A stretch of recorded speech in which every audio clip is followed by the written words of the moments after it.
Hello and welcome. मैं हाँ हरजोत कौर। गल करांगे अज आप यूके दी। सो बड़े सारे स्टूडेंट्स का एक सवाल हुंदा है कि असी स्टार्टिंग तो ही किस प्रोसैस दे नाल अगे वधीए ताकि साडा 100% वीज़ा आए ही आवे, असी पूरी शॉर्टी दे नाल जो है अपनी फाइलिंग करिए। सो अज आप तुहानूं वीडियो विच यही गल्लां समझाउण जा रहे हैं जिहड़े स्टूडेंट्स हुण यूके बारे सोच रहे हैं कि किवें तुहाडी टाइमली ऑफर लैटर आए, किवें तुहाडी कैश लैटर टाइमली आए, सारा प्रोसैस टाइमली होवे ते टाइमली तुहाडा वीज़ा लग के भी आवे। फंड्स नूं लैके भी तुहानूं क्लैरिटी देनी है, कोर्स सिलेक्शन नूं लैके भी कुछ खास गल्लां तुहानूं जरूर अज दसांगे ते सारी इन्फॉर्मेशन तुहाडे नाल शेयर करनगे फ्रंटियर इमीग्रेशन तो अब्रॉड एजुकेशन एडवाइजर कीर्ति जैन साडे नाल ने। बहुत बहुत स्वागत है कीर्ति। सत श्री अकाल जी।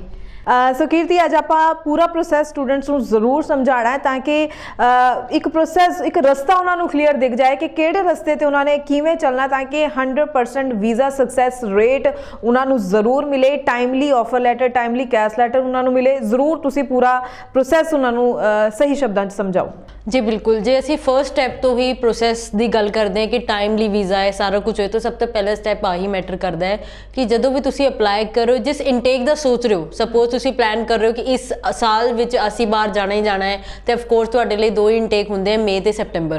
तो इन्हां लई भी तुसी हुणे तो अप्लाई करोगे तां जाके किते प्रोसैस तुहानूं क्लीयर होएगा, क्योंकि आपां नूं इन्ना ही पता हुंदा असी बाहर जाना है, सानूं पता है पैसे लगन वाले, ये इंटेक है, बट तुहानूं फॉर्मैलिटीज़ का नहीं पता कितना पैसा लगना है, बहुत कुछ हैगा। तो जे तुसी हुणे तो ही अप्लाई कर दो, टाइमली अप्लाई कर दो, डेफिनेटली तुहानूं स्टैप्स भी सारे क्लीयर होणगे। तो इस तो बाद जदों असी टाइमली अप्लाई करन दा सोच लिया, उस तो बाद जिहड़ी चीज़ मैटर करदी है तुहाडे एकेडैमिक्स, क्योंकि तुहाडी प्रोफाइल ते ही तुहाडा वीज़ा आना है।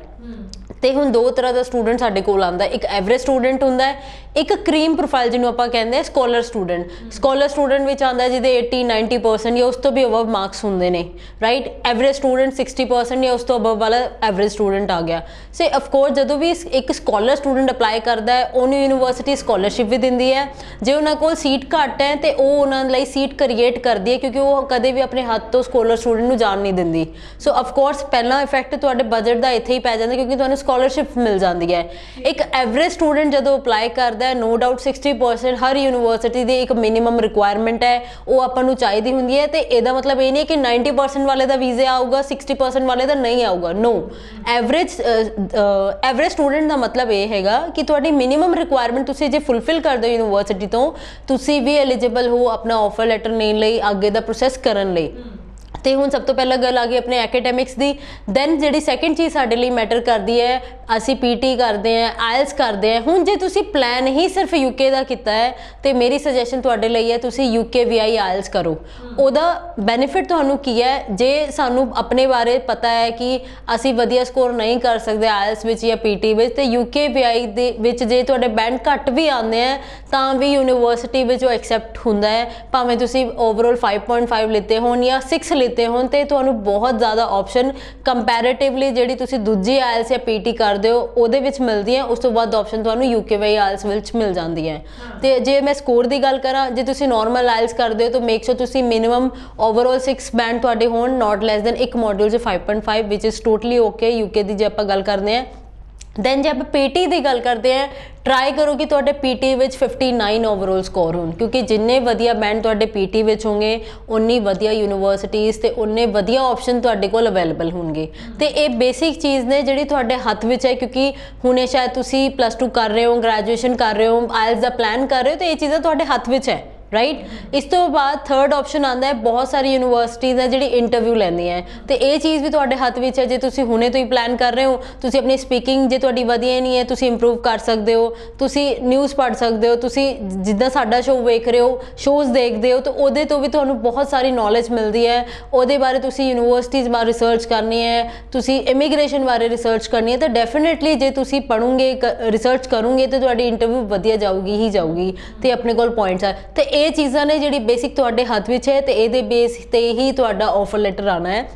तो जे तुसी इन तीनों चीज़ों का ध्यान रखते हो, तुहाडा ऑफर लैटर तुसी 2 दिन च भी यूनिवर्सिटी तो लै सकते हो, क्योंकि उन्होंने जिहड़ी मिनिमम रिक्वायरमेंट है तुसी कंप्लीट की है। ये अपना फर्स्ट स्टैप हो गया ऑफर लैटर लैन का। हुण जे आपां इंटेक की गल करते हो, अगेन तुहाडे हत्थ विच मैटर करदे तुसी अप्लाई किद्दां कर रहे हो, कितना टाइमली अप्लाई कर रहे हो। जे टाइमली कर रहे हो मे भी तुहाडे कोल है, रोलिंग इंटेक्स भी तुहाडे कोल है, मार्च विच भी जा सकते हो। बट जे तुसी करना ही पूरे टाइम ते ऑफकोर्स तो तुहानूं यूनिवर्सिटी के अकॉर्डिंग चलना पऊगा, यूनिवर्सिटी तुहाडे अकॉर्डिंग नहीं चलूगी। ठीक है, बिल्कुल। सो आई होप स्टूडेंट्स ਨੂੰ ਸਾਰੀ ਚੀਜ਼ਾਂ ਟਾਈਮਲੀ ਜੋ ਹੈ ਕਲੀਅਰ ਅਸੀਂ ਜ਼ਰੂਰ ਕਰ ਪਾ ਰਹੇ ਹਾਂ। ਕੈਸ਼ ਲੈਟਰ ਨੂੰ ਲੈ ਕੇ ਵੀ ਜ਼ਰੂਰ ਕਲੈਰਿਟੀ ਦੇਣਾ। ਉਸ ਤੋਂ ਬਾਅਦ ਆਪਾਂ ਫੰਡਸ ਦੀ ਵੀ ਗੱਲ ਜ਼ਰੂਰ ਕਰਨੀ ਹੈ, ਕਿਉਂਕਿ ਚਾਹੇ ਕਿਸੇ ਵੀ ਕੰਟਰੀ ਦੀ ਗੱਲ ਕਰੋ, ਅਪਲਾਈ ਕਰਨਾ ਤਾਂ ਉਹਦੇ ਫੰਡਸ ਦੇ ਸਿਸਟਮ ਨੂੰ ਵੀ ਪਹਿਲਾਂ ਤੋਂ ਹੀ ਸਟੂਡੈਂਟਸ ਨੂੰ ਪਤਾ ਹੋਣਾ ਬਹੁਤ ਹੀ ਜ਼ਰੂਰੀ ਹੈ। ਸੋ ਕੈਸ਼ ਲੈਟਰ ਜਲਦੀ ਟਾਈਮਲੀ ਆਏ, ਡਿਲੇ ਨਾ ਹੋਵੇ, ਉਸ ਦੇ ਲਈ ਸਟੂਡੈਂਟਸ ਨੂੰ ਕਿਹੜੀ ਚੀਜ਼ਾਂ ਦਾ ਧਿਆਨ ਰੱਖਣਾ ਹੈ ਔਰ ਫੰਡਸ ਰਿਕੁਆਇਰਮੈਂਟ ਦੇ ਉੱਪਰ ਵੀ ਡਿਟੇਲ 'ਚ ਜਾਣਕਾਰੀ ਦੇਣਾ। ਜੀ ਬਿਲਕੁਲ, ਜੇ ਅਸੀਂ ਕੈਸ਼ ਦੀ ਗੱਲ ਕਰਦੇ ਹਾਂ, ਫਸਟ ਆਫ ਆਲ ਅਗੇਨ ਜਿਸ ਬੇਸ ਤੇ ਤੁਹਾਡਾ ਆਫਰ ਲੈਟਰ ਆਇਆ ਉਹ ਚੀਜ਼ ਮੈਟਰ ਕਰਦੀ ਹੈ। ਜਿਵੇਂ ਕਿ ਮੈਂ ਗੱਲ ਕੀਤੀ ਹੈ ਬੱਚੇ ਦੇ ਐਕੈਡੈਮਿਕ ਸਕੋਰ ਦੀ, ਦੈਨ ਬਹੁਤ ਬੱਚਿਆਂ ਦਾ ਗੈਪ ਹੁੰਦਾ ਹੈ, ਲਾਈਕ 20 ਪਾਸ ਆਊਟ ਹੁੰਦੇ ਆ ਜਾਂ ਉਸ ਤੋਂ ਪਹਿਲਾਂ ਵੀ ਪਾਸ ਆਊਟ 2010-8 ਪਾਸ ਆਊਟਸ ਵੀ ਸਾਡੇ ਕੋਲ ਆਉਂਦੇ ਆ, ਤੇ ਜੇ ਉਹਨਾਂ ਕੋਲ ਪ੍ਰੋਪਰਲੀ ਗੈਪ ਜਸਟੀਫਿਕੇਸ਼ਨ ਹੈ ਤੇ ਉਹ ਡੈਫੀਨੇਟਲੀ ਤੁਹਾਡੇ ਕੈਸ਼ ਲਈ ਰਿਕੁਆਇਰਡ ਹੁੰਦੀ ਹੈ। ਹਰ ਯੂਨੀਵਰਸਿਟੀ ਪੁੱਛਦੀ ਹੈ ਕਿ ਤੁਸੀਂ ਵਿੱਚ ਜਿਹੜਾ ਸਟੱਡੀ ਗੈਪ ਹੈ ਉਹਦੇ ਵਿੱਚ ਕੀ ਕੀਤਾ ਤੇ ਤੁਹਾਡੇ ਕੋਲ ਪ੍ਰੋਪਰ ਜਸਟੀਫਿਕੇਸ਼ਨ ਹੋਣੀ ਚਾਹੀਦੀ ਹੈ। ਬਹੁਤ ਬੱਚੇ ਜਿਨ੍ਹਾਂ ਨੇ ਮੈਡੀਕਲ ਵਿੱਚ ਸਟੱਡੀ ਕੀਤੀ ਹੁੰਦੀ ਹੈ, ਐਕਸਪੀਰੀਅੰਸ ਮਾਰਕੀਟਿੰਗ ਦਾ ਹੁੰਦਾ ਹੈ। ਸੋ ਯੂਕੇ ਦੀ ਵਧੀਆ ਗੱਲ ਹੈ ਕਿ ਜੇ ਤੁਸੀਂ +2 ਸਟੂਡੈਂਟ ਵੀ ਹੋ ਤਾਂ ਉਸ ਤੋਂ ਬਾਅਦ ਉਹ ਐਕਸਪੀਰੀਅੰਸ ਐਕਸੈਪਟ ਕਰਦੇ ਹੋ, ਤੁਸੀਂ ਜੌਬ ਕਰ ਰਹੇ ਹੋ, ਕਾਊਂਟੇਬਲ ਹੁੰਦਾ ਹੈ। ਬਟ ਮੇਕ ਸ਼ੋਰ ਕਿ ਤੁਸੀਂ ਜਿਸ ਵੀ ਫੀਲਡ 'ਚ ਜੌਬ ਕਰੋ ਰੈਲੀਵੈਂਟ ਹੋਣ ਤੁਹਾਡੀ ਸਟੱਡੀ ਤੋਂ, ਕਿਉਂਕਿ ਉਸ ਤੋਂ ਤੁਹਾਡਾ ਕੋਰਸ ਮਿਸਮੈਚ ਹੋ ਜਾਂਦਾ ਹੈ ਤੇ ਕੈਸ਼ ਵਿੱਚ ਕਿਤੇ ਨਾ ਕਿਤੇ ਦਿੱਕਤ ਆ ਜਾਂਦੀ ਹੈ। ਤੇ ਪਹਿਲੀ ਚੀਜ਼ ਇਹ ਧਿਆਨ ਵਿੱਚ ਰੱਖਣ ਵਾਲੀ ਹੈ। ਉਸ ਤੋਂ ਬਾਅਦ ਕੈਸ਼ ਦੀ ਜਿਹੜੀ ਸੈਕਿੰਡ ਰਿਕੁਆਇਰਮੈਂਟ ਹੁੰਦੀ ਹੈ ਟਿਊਸ਼ਨ ਫੀਸ।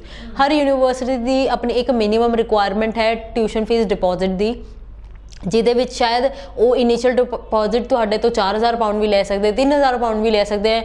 ਹੋ ਸਕਦਾ ਕਿਸੇ ਵਿੱਚ 6 ਮਹੀਨੇ ਦੀ ਫੀਸ ਦੀ ਇਨੀਸ਼ੀਅਲ ਰਿਕੁਆਇਰਮੈਂਟ ਹੋਣ, ਕਿਸੇ ਦੇ ਵਿੱਚ 70% ਹੋ ਸਕਦੀ ਹੈ। ਸੋ ਮੇਕ ਸ਼ੋਰ ਜਿੰਨੀ ਉਹਨਾਂ ਦੀ ਰਿਕੁਆਇਰਮੈਂਟ ਹੈ ਤੁਸੀਂ ਉਨੀ ਟਿਊਸ਼ਨ ਫੀਸ ਪੇ ਕਰੋ ਹੀ ਕਰੋ, ਕਿਉਂਕਿ ਉਸ ਤੋਂ ਬਿਨਾਂ ਵੀ ਉਹ ਕੈਸ਼ ਰਿਲੀਜ਼ ਨਹੀਂ ਕਰਦੇ ਹੈ। ਦੈਨ ਜਿਹੜੀ ਮੇਨ ਰਿਕੁਆਇਰਮੈਂਟ ਆਉਂਦੀ ਹੈ ਆਪਣੀ ਫੰਡਸ ਦੀ, ਸਾਨੂੰ ਪ੍ਰੋਪਰਲੀ ਕੈਲਕੂਲੇਸ਼ਨ ਆਉਣੀ ਚਾਹੀਦੀ ਹੈ ਕਿ ਸਾਡੇ ਕੈਸ਼ ਲਈ ਕਿੰਨੇ ਦੀ ਫੰਡ ਦੀ ਰਿਕੁਆਇਰਮੈਂਟ ਹੈ। ਬਹੁਤ ਬੱਚੇ ਯੂਨੀਵਰਸਿਟੀ ਦੀ ਵੈਬਸਾਈਟ ਤੇ ਜਾਂਦੇ ਆ, ਡੋਮੈਸਟਿਕ ਸਟੂਡੈਂਟ ਦੀ ਫੀਸ ਨੂੰ ਵੇਖ ਕੇ ਆਪਣੇ ਫੰਡਸ ਕੈਲਕੂਲੇਟ ਕਰ ਲੈਂਦੇ ਆ। ਮੇਕ ਸ਼ੋਰ ਤੁਸੀਂ ਇੰਟਰਨੈਸ਼ਨਲ ਸਟੂਡੈਂਟ ਹੋ, ਤੁਹਾਨੂੰ ਉਹਦੇ ਅਕੋਰਡਿੰਗ ਹੀ ਆਪਣਾ ਧਿਆਨ ਰੱਖਣਾ ਹੈ। ਤੇ ਕਈ ਵਾਰੀ ਤੁਸੀਂ ਫੰਡ ਪੂਰੇ ਕੈਲਕੂਲੇਟ ਕਰ ਲੈਂਦੇ ਹੋ। ਮੇਕ ਸ਼ੋਰ 2 ਤੇ 3000 ਪਾਊਂਡ ਤੁਸੀਂ ਐਕਸਟਰਾ ਰੱਖਣੇ ਹੀ ਰੱਖਣੇ ਹੈ, ਜੋ ਕਿ ਸ਼ੋਅ ਕਰਦਾ ਹੈ ਤੁਹਾਡੇ ਟਰੈਵਲ ਐਕਸਪੈਂਸ ਨੂੰ। ਤੇ ਜੇ ਤੁਸੀਂ ਇਹਨਾਂ ਚੀਜ਼ਾਂ ਦਾ ਧਿਆਨ ਰੱਖਦੇ ਹੋ ਤੇ ਤੁਹਾਡੀ ਫੰਡ ਦੀ ਰਿਕੁਆਇਰਮੈਂਟ ਕੰਪਲੀਟ ਹੁੰਦੀ ਹੈ। ਹੁਣ ਇਸ ਤੋਂ ਬਾਅਦ ਵੀ ਕੁਐਸਚਨ ਆਉਂਦਾ ਹੈ, ਸਾਨੂੰ ਇਹ ਪਤਾ ਲੱਗ ਗਿਆ ਕਿ ਆਪਾਂ ਕਿੰਨੇ ਫੰਡ ਸ਼ੋਅ ਕਰਨੇ ਆ। ਹੁਣ ਸਾਨੂੰ ਇਹ ਨਹੀਂ ਪਤਾ ਉਹ ਫੰਡ ਕਿਸ ਦੇ ਨਾਮ ਤੇ ਹੋਣੇ ਚਾਹੀਦੇ ਹੈ, ਕਿਆ ਆਪਾਂ ਨੂੰ ਪ੍ਰੂਵ ਕਰਨਾ ਪੈਣਾ ਕਿ ਇਹ ਫੰਡ ਕਿੱਥੋਂ ਆਏ ਹੈ। ਸੋ ਯੈਸ, ਇਹ ਚੀਜ਼ਾਂ ਵੀ ਮੈਟਰ ਕਰਦੀ ਹੈ।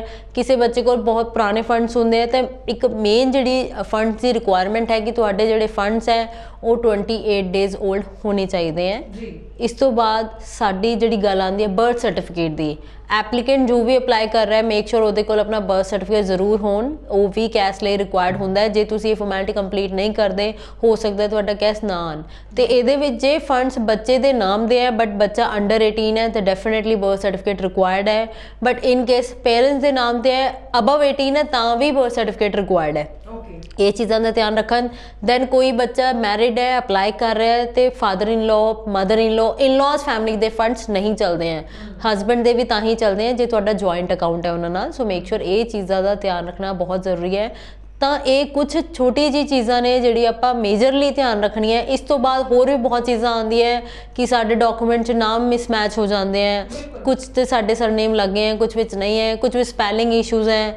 ਕਿਸੇ ਡਾਕੂਮੈਂਟ ਤੇ ਪੈਨ ਕਾਰਡ ਤੇ ਆਪਣੀ ਡੇਟ ਆਫ ਬਰਥ ਕੁਝ ਹੋਰ ਹੈ, ਆਧਾਰ ਤੇ ਕੁਝ ਹੋਰ ਹੈ, ਜਾਂ ਐਜੂਕੇਸ਼ਨਲ ਡਾਕੂਮੈਂਟ ਤੇ ਡਿਫਰੈਂਟ ਹੈ। ਸੋ ਮੇਕ ਸ਼ੋਰ ਜਿਹੜੀ ਤੁਹਾਡੀ ਪਰਸਨਲ ਡਿਟੇਲਸ ਹੈ, ਭਾਵੇਂ ਨਾਮ ਹੋਣ, ਡੇਟ ਆਫ ਬਰਥ ਹੋਣ, ਪਾਸਪੋਰਟ ਨੰਬਰ ਹੋਣ, ਉਹ ਸਾਰੇ ਤੁਹਾਡੇ ਡਾਕੂਮੈਂਟ ਜਿੰਨੇ ਵੀ ਕੈਸ਼ ਲਈ ਤੁਸੀਂ ਸਬਮਿਟ ਕਰਨੇ ਹੈ ਮੇਕ ਸ਼ੋਰ ਉਹਨਾਂ ਵਿੱਚ ਸੇਮ ਹੋਣ।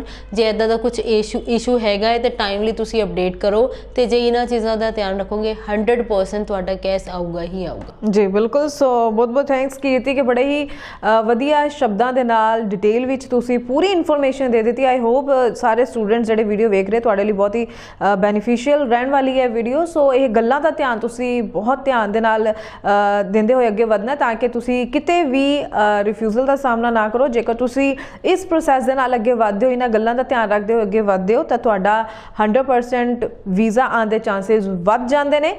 ਸੋ ਕੋਈ ਸਵਾਲ ਹੋਵੇ, ਲਗਾਤਾਰ ਨੰਬਰ ਡਿਸਪਲੇ ਹੋ ਰਿਹਾ ਇਸ ਉੱਪਰ ਕਾਲ ਕਰ ਸਕਦੇ ਹੋ, ਸਵਾਲਾਂ ਦੇ ਜਵਾਬ ਲੈ ਸਕਦੇ ਹੋ, ਕਮੈਂਟ ਸੈਕਸ਼ਨ ਵਿੱਚ ਵੀ ਆਪਣੇ ਸਵਾਲ ਜ਼ਰੂਰ ਰੱਖ ਸਕਦੇ ਹੋ।